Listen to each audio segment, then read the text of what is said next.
আসসালামু আলাইকুম। অতিরিক্ত বৃষ্টি বা অতিরিক্ত খরা কোনোটাই আসলে আমাদের ফসলের জন্য উপযোগী না, বিশেষ করে সবজি চাষের জন্য তো নাই। দেখতে পাচ্ছেন আমার ভিডিও যারা প্রথম থেকে দেখেছেন তারা কিন্তু দেখেছেন আমার লাউগুলো কিন্তু খুব সুন্দর ভালো গ্রোথ ছিল। সো এই যে মাঝখানে খরা হলো, তারপর থেকে আমার গাছ নষ্ট হওয়া শুরু হয়েছে।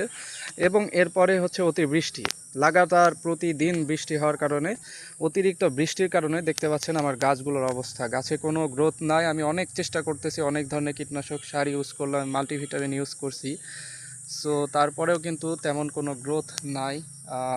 এই হচ্ছে অবস্থা, গাছ কিন্তু অবস্থা খুবই খারাপ। কিছু কিছু গাছ আছে যেগুলো রিকভার করতেছে, কিন্তু আমি জানি না এগুলা রিকভার করবে কিনা, আমি পর্যাপ্ত চেষ্টা করতেছি।